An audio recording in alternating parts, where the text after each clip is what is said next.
So రీసెంట్‌గా 'శేఖర్ కమ్ముల' గారి డైరెక్షన్‌లో వచ్చిన మూవీ 'కుబేర'. సో ఈ మూవీ రివ్యూ గురించి అయితే మనం మాట్లాడుకుందాం. సో ఈ మూవీలో మెయిన్‌గా ధనుష్ గారు అండ్ అలాగే నాగార్జున, రష్మిక మందన వీళ్ళు కీ రోల్‌లో ఈ మూవీలో అయితే ఉన్నారన్నమాట. ఉన్నప్పటికీ ఓవరాల్ మూవీ అనేది నాకు చాలా వరకు ఎంగేజ్ చేసిందనే చెప్పుకోవచ్చన్నమాట. ముఖ్యంగా ఈ మూవీ స్టోరీ విషయానికొస్తే సో ప్రెజెంట్ సిట్యుయేషన్స్‌లో అంటే ఇండియాని ఒక రాజకీయ నాయకులు అండ్ అలాగే ఒక బిజినెస్ మ్యాన్‌లు వాళ్ళు ఇండియాని ఎలా దోచుకుంటున్నారు అనే పాయింట్‌ని తీసుకొని దాన్ని చెప్పాలనుకునే 'శేఖర్ కమ్ముల' గారి ఐడియా అనేది మూవీకి మెయిన్ ఎంగేజ్ అని చెప్పుకోవచ్చన్నమాట. అయినప్పటికీ ఈ మూవీలో స్క్రీన్ ప్లే అనేది చాలా వరకు మైనస్‌గా అని చెప్పుకోవచ్చన్నమాట. ఎందుకంటానంటే అంటే ఈ movie starting 30 minutes, ending 30 minutes బాగున్నప్పటికీ మధ్యలో మూవీ అనేది స్లో పేస్‌లో వెళ్ళిద్దనమాట. సో అక్కడ కూడా స్క్రీన్ ప్లే ప్రకారంగా ఇంకొన్ని హై మూవ్‌మెంట్స్ పెట్టుంటే మూవీ అనేది బోర్ కొట్టకుండా ఉండేదని చెప్పుకోవచ్చన్నమాట. అంతేకాకుండా 'శేఖర్ కమ్ముల' గారు ఈ మూవీలో డైరెక్షన్, స్క్రీన్ ప్లే, స్టోరీ, డైలాగులు సో అన్నీ ఆయనే అయినప్పటికీ ఇక్కడ ఇందులో స్క్రీన్ ప్లే, డైలాగులనేవి వేరే వాళ్ళకిచ్చుంటే బెటర్ నాకైతే అనిపించిందనమాట. ఎందుకంటే స్క్రీన్ ప్లే అనేది ఈ ఓవరాల్ స్టోరీకి స్క్రీన్ ప్లే అనేది ఇంకొంచెం బలంగా ఉండాలి. డైలాగులు కూడా అంతే బలంగా ఉండాలనమాట. సో డైలాగులు కూడా ఈ మూవీకి కాస్త వీక్ అనే చెప్పుకోవచ్చు అనమాట. అండ్ తర్వాత ఓవరాల్ మూవీలో మనకి యాక్టింగ్ విషయానికి వస్తే ధనుష్ గారు అనమాట. ఈ మూవీలో ధనుష్ గారు దేవా అనే ఒక బెచ్చగాడు రోల్‌లో నటించారు కంటే జీవించేశారని చెప్పుకోవచ్చు అనమాట. అంతేకాకుండా ఈ మూవీలో ఎమోషన్స్ అనమాట. అంటే కొన్ని ఎమోషన్స్‌ని చాలా బాగా బిల్డప్ చేశారు 'శేఖర్ కమ్ముల' గారు. క్లైమాక్స్‌లో ఒక ప్రెగ్నెంట్ లేడీ మీద వచ్చే కొన్ని ఎమోషన్ సీన్స్ అండ్ అలాగే స్టార్టింగ్‌లో వచ్చే అంటే బెచ్చగాల్ని చంపినప్పుడు వచ్చే కొన్ని ఎమోషన్ సీన్స్ అండ్ అలాగే నాగార్జున ఫ్యామిలీ మీద వచ్చే కొన్ని ఎమోషన్ సీన్స్ చాలా బాగా వర్కౌట్ అయ్యాయన్నమాట. ఎమోషన్ సీన్స్‌లో మాత్రం 'శేఖర్ కమ్ముల' గారు ది బెస్ట్ అయితే ఇచ్చారని చెప్పుకోవచ్చన్నమాట. అయినప్పటికీ ఈ మూవీలో మెయిన్ ఏంటంటే విలన్ క్యారెక్టర్‌కి మంచి హైప్ ఇచ్చినప్పటికీ క్లైమాక్స్‌లో ఆ క్యారెక్టర్‌ని డౌన్ చేశారు. నాకు అదే మైనస్ అనిపించింది.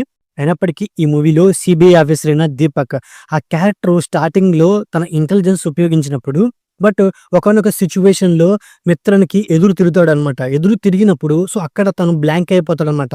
మిత్రన్ని ఎంత తెలివిగా అయితే సపోర్ట్ చేశాడో అంతే తెలివిగా తనని దెబ్బ కొట్టాలని తను ఏదైనా ప్లాన్ చేసి ఉంటే ఇంకొంచెం బెటర్‌గా ఉండేదని నాకైతే అనిపించిందనమాట. ఓవరాల్ మూవీ రన్ టైమ్ కూడా ఎక్కువ ఉండడం మూవీకి పెద్ద మైనస్ అనే చెప్పుకోవచ్చనమాట. ఈ మూవీ స్టోరీ విషయానికొస్తే ఈ మూవీలో ఇంపార్టెంట్ రోల్ అయిన Nagarjuna alias CBI officer Deepak కొన్ని అనుకోని పరిస్థితుల వల్ల తను జైల్లోనే ఉంటాడు ఒక 5 సంవత్సరాలుగా. అలాంటి దీపక్‌ని ఈ మూవీలో విలన్ నీరజ్ మిత్రా బయటికి తీసుకొస్తాడు తన పని కోసం. అలాంటప్పుడు నీరజ్, దీపక్ వాళ్ళిద్దరూ కలిసి ఏం చేశారు, వాళ్ళ అవసరానికి దేవా అనే బెచ్చగాడిని ఎలా వాడుకున్నారు అనే పాయింట్ మీదే ఓవరాల్ స్టోరీ అయితే ఉంటుందన్నమాట. ఉన్నప్పటికీ ఇక్కడ మెయిన్ ఏంటంటే కొన్ని సీన్స్ అనేవి మనకి కొంత కంఫర్టబుల్‌గా వెళ్ళిపోద్దని చెప్పుకోవచ్చన్నమాట. మూవీలో మెయిన్ ఏంటంటే డబ్బు అనేది మెయిన్ ప్రధానంగా మూవీ తీసినప్పటికీ ఆ పాయింట్‌ని కూడా చాలా బాగా ఎలివేట్ చేశారని చెప్పుకోవచ్చన్నమాట. ఎందుకంటే స్టార్టింగ్‌లో ఒక ధనవంతుడు తను ఇంకా కోటీశ్వరుడు కావాలనుకుంటాడు. అదే విధంగా అదే డబ్బు చూసి ఒక బెచ్చగాడికి కూడా ఆశ పుట్టుద్దనమాట. అంతా నాకే కావాలి అని. అలాంటి పాయింట్లని చాలా బాగా ఎలివేట్ చేశారని చెప్పుకోవచ్చన్నమాట.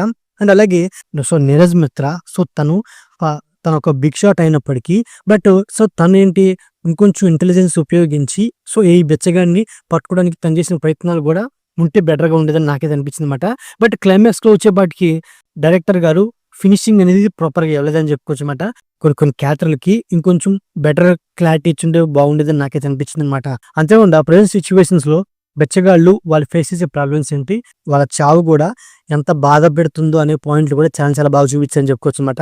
అయినప్పటికీ ఈ మూవీలో మెయిన్ ఏంటంటే రష్మిక గారి క్యారెక్టర్ ఉన్నప్పటికీ ఆ క్యారెక్టర్‌కి అంత స్కోప్ లేకపోయినా ఉన్నంత వరకు తన క్యారెక్టర్ అనేది సోసోగా ఉందని చెప్పుకోవచ్చన్నమాట. మరీ తీసి పారేసేంత క్యారెక్టర్ కాదని చెప్పుకోవచ్చన్నమాట.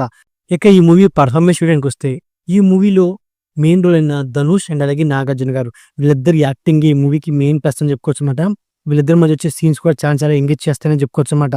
దాని తర్వాత ఈ మూవీలో రష్మిక అనండి, విలన్ క్యారెక్టర్ అయిన జిమ్ సర్బ్ అనండి వాళ్ళ యాక్టింగ్ అనేది బాగున్నప్పటికీ ఆ క్యారెక్టర్‌కి ఇంకొంచెం స్కోప్ ఇచ్చుంటే బెటర్ నాకైతే అనిపించిందనమాట.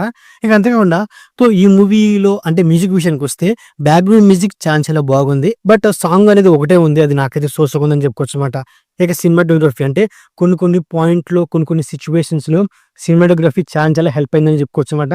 ముఖ్యంగా ఓవరాల్ మూవీ అనేది రియల్ లొకేషన్‌లో జరిగింది కాబట్టి రియల్‌గానే మనకి మూవీని చాలా వరకు ప్రెజెంట్ చేశారని చెప్పుకోవచ్చన్నమాట. ప్రొడక్షన్ వాల్యూస్ కూడా ఈ మూవీకి మెయిన్ ఎంగేజ్ అనమాట. ఎందుకంటే ఈ మూవీలో విలన్ని రిచ్‌గా చూపించడానికి వాళ్ళు నిర్మాతలు ఏమాత్రం రూపాయి పరంగా వెనకాడలేదని మనకైతే అర్థమవుతుందన్నమాట.